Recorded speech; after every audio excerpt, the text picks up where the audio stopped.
لوگ تو کہیں گے نا قرآن مجید کیا کہتا ہے جو مسجدوں کی زینت ہے، قرآن مجید کیا کہتا ہے جو رمضان میں کثرت سے تلاوت کیا جاتا ہے، قرآن مجید کیا کہتا ہے جس کی لوگ قسمیں کھایا کرتے ہیں، قرآن مجید کیا کہتا ہے جس کو لوگ قرآن خوانی میں استعمال کرتے ہیں، قرآن مجید کیا کہتا ہے جن کو بچے حفظ کیا کرتے ہیں، قرآن مجید کیا کہتا ہے جس کو خواجہ غریب نواز ہندوستان میں لے کر آئے، قرآن مجید کیا کہتا ہے جس کے تحفظ کے لیے امام حسین نے گردن کٹوا دی، یہ قرآن کیا کہتا ہے کہ تہے تیغ ہو کر تلوار کی نوک پر جا کر سرے غوث سرے امام عالی مقام قرآن کی تلاوت کر رہا ہے۔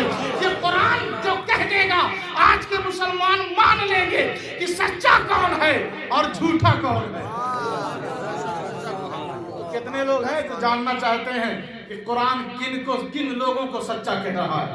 سبھی لوگ ہیں نا، اور سنیں نا تو اپنے پاس اس کو پرس میں نہ رکھیں بلکہ دوسروں تک بھی پہنچا دیں۔ سبحان اللہ، سبحان اللہ۔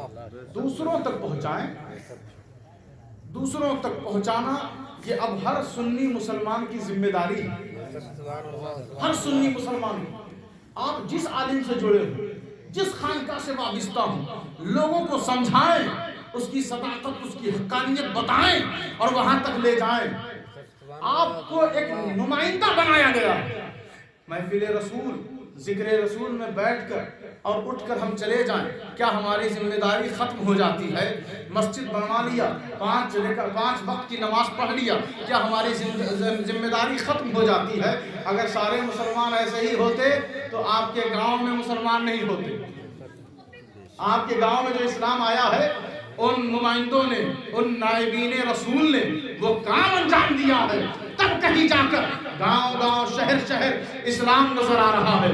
تو کافر پیروی کرتا ہے جھوٹ کی، مومن پیروی کرتا ہے سچ کی۔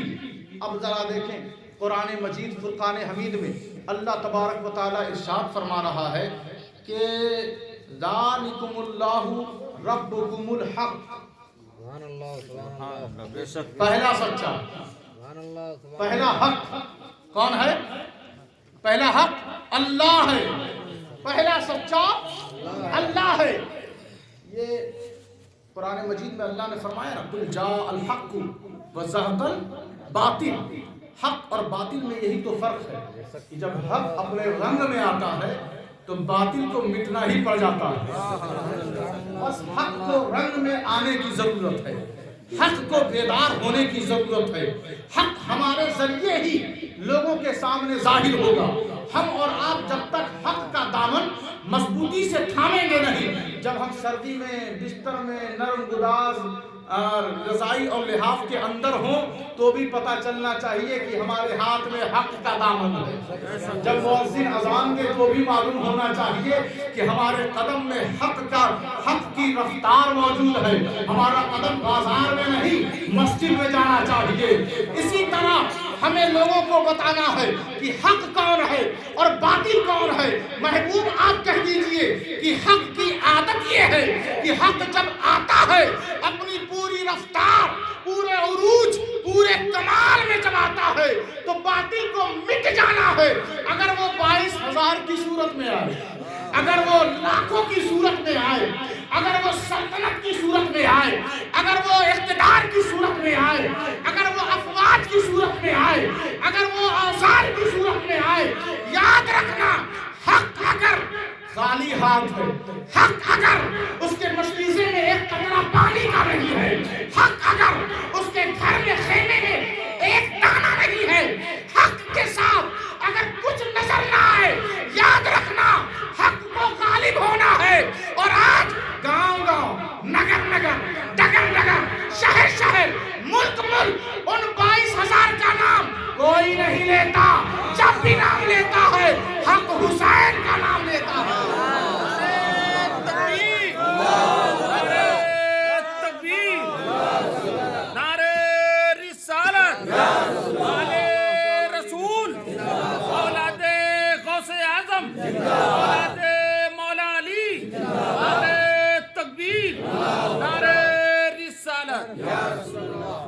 اللہ حق، پہلا سچا پہلا سچا اللہ ہے. اللہ کو ماننے والے جھوٹے ہو سکتے ہیں.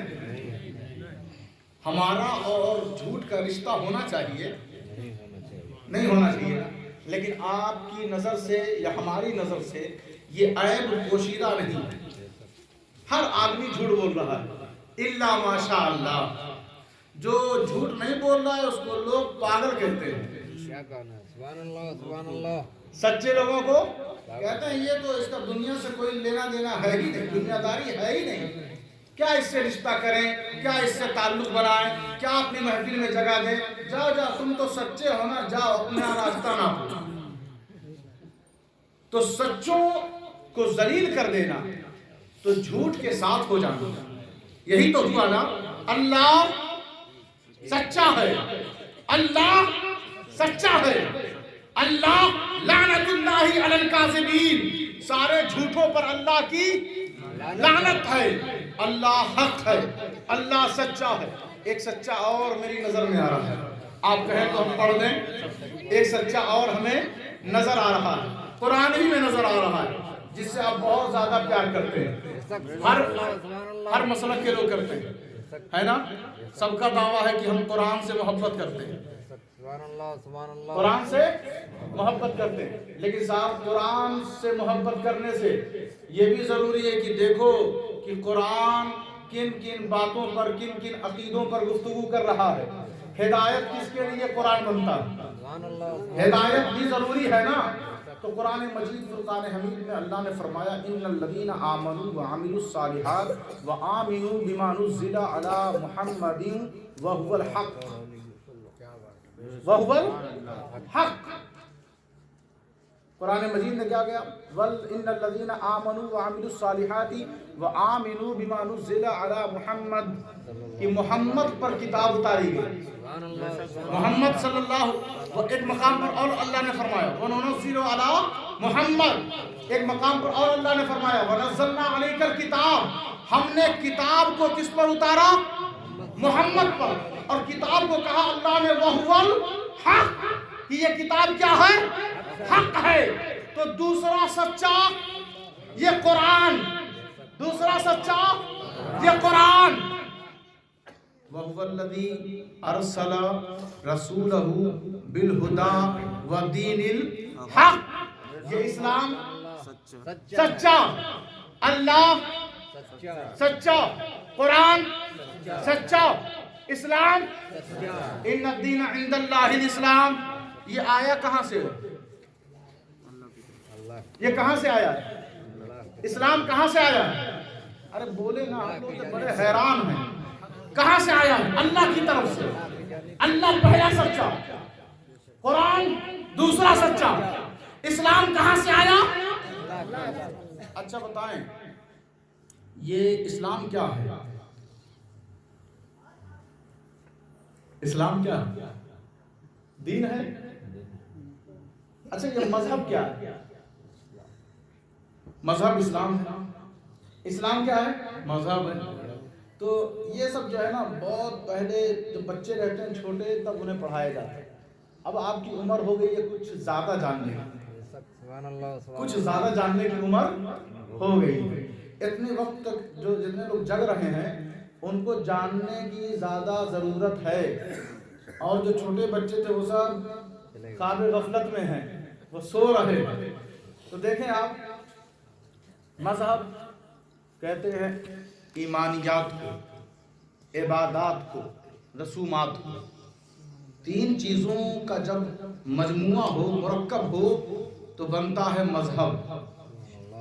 مذہب میں ایمان کا ہونا ضروری, مذہب میں عبادت کا ہونا ضروری, مذہب میں رسم و رواج کا ہونا ضروری. پھر اس کے بعد ہے مذہب اسلام. اسلام, اسلام کس کو کہتے ہیں؟ کہ جن کے اندر چار چیزیں موجود ہیں. ایک ایمان, ایک عبادت, ایک رسم, اور تیسری چیز اخلاق. تیسری چیز اخلاقیات. ایمانیات, عبادات, رسومات اور اخلاقیات. ان چار چیزوں کا جب مجموعہ ہو تو بنتا ہے اسلام, بنتا ہے اسلام. پھر آپ کہیں گے یہ دین کیا ہے؟ تو دین اسے کہتے ہیں کہ جب یہ چار چیز پورے غلبے میں آ جائیں، پورے غلبے میں حاوی ہو جائیں تو بنتا ہے دین، بنتا ہے دین، یعنی ایمانیات، عبادات، رسومات، اخلاقیات جن کے اندر ہوں تو بنتا ہے اسلام۔ اور جب یہ چار چیزیں پورے غلبے میں آ جائیں، ایک کیفیت اختیار کر لیں تو اسے کہتے ہیں دین، اسے کہتے ہیں دین۔ یہی وجہ ہے ابو بکر صدیق کے اندر دین موجود ہے، فاروق اعظم کے اندر دین موجود ہے، عثمان غنی کے اندر دین موجود ہے، مولا علی کے اندر دین موجود ہے، امام حسین کے اندر دین موجود ہے۔ یہی وجہ ہے کہ اللہ کے رسول نے سارے اپنے مذہب اور مسلمانوں کو ایک طرف کیا اور پیچھے کر کے جو نہیں مان رہے تھے ان سے مخاطب ہو کر فرمایا، ارے جاؤ لکم دینکم ولی دین، اب میرا دین میرے لیے، میرا دین میرے لیے، تیرا بنایا ہوا دستور تیرے لیے۔ اب فیصلہ ہو گیا، جو حضور کے ساتھ ہے وہی مذہبی ہے، وہی مسلمان ہے اور وہی دیندار ہے۔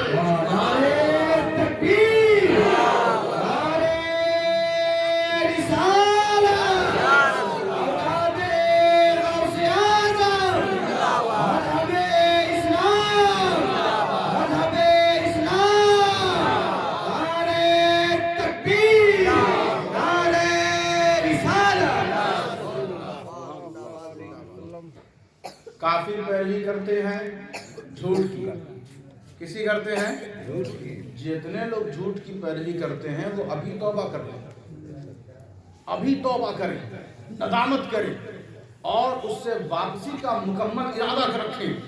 کافر کس کی پیروی کرتے ہیں؟ جھوٹ کی۔ اب دیکھیں ہم نے کیا کلمہ پڑھا، اشہد اللہ الہ الا اللہ وحدہ لا شریک لہ واشہد ان محمدا عبدہ ورسولہ۔ پروردگار میں گواہی دیتا ہوں کہ اللہ کے سوا کوئی معبود نہیں ہے، وہ یکتا ہے، اس کا کوئی شریک نہیں ہے۔ میں گواہی دیتا ہوں کہ حضور اللہ کے رسول ہیں اور اس کے خاص بندے ہیں۔ بتائیں گواہی شہادت دی ہے نا ہم نے، اب کوئی ان چیزوں سے پھر جائے تو وہ سچا ہوا کہ جھوٹا؟ وہ سچا ہوا کہ جھوٹا؟ تو کہا اس وعدے کے مطابق قرآن مجید فرقان حمید میں جب عالم ارواح میں اللہ نے کہا الست بربکم، کیا میں تمہارا رب نہیں؟ سب نے کہا نا، قالوا بلا، کیوں نہیں پروردگار تو ہی ہمارا رب ہے۔ اور یہاں آ کر مکر جائیں تو بتاؤ سچے ہوئے کہ جھوٹے؟ جھوٹے ہوئے نا۔ اب اسی طرح ذرا سنتے چلے جائیں، قرآن کہہ رہا ہے وَإِذْ أَخَذَ اللَّهُ مِيثَاقَ النَّبِيِّينَ لَمَا آتَيْتُكُم مِّن كِتَابٍ وَحِكْمَةٍ ثُمَّ جَاءَكُم رَّسُولٌ مُّصَدِّقٌ لِّمَا مَعَكُمْ لَتُؤْمِنُنَّ بِهِ وَلَتَنصُرُنَّهُ۔ جب اللہ نے اسی عالم ارواح میں جہاں اس نے یہ کہا تھا کیا میں تمہارا رب نہیں، سب نے کہا کیوں نہیں پروردگار تو ہی ہمارا رب ہے۔ تو پھر اس کے بعد اللہ نے تمام روحوں سے، نبیوں سے، سب سے یہ عہد لیا، وعدہ لیا کہ بتاؤ یہ جو میرا نور ہے، یہ جو میرا محبوب ہے، یہ جو رسول ہے، یہ جو تمام نبیوں کا سردار ہے، یہ آئے دنیا میں، اے نبیوں، اے ساری روحوں، جب یہ آئے تمہارے سامنے تو تم اپنا دین چھوڑ دینا، ان کے دین کی مدد کرنا، ان پر ایمان لے آنا۔ جب بات آئی ایمان لانے کی، دین سے وفا کرنے کی، تو لوگ زمین میں بھول گئے، فراموش کر دیا۔ بتاؤ ایسے لوگ سچے ہیں کہ جھوٹے ہیں نا؟ اچھا دین کی مدد کرنا اور ان پر ایمان لے آنا، فآمنوا باللہ ورسولہ، اللہ کو ماننا، رسول کو ماننا، وتعزروہ وتوقروہ وتسبحوہ بکرۃ واصیلا، ٹوٹ کر ان کی تعظیم کرنا،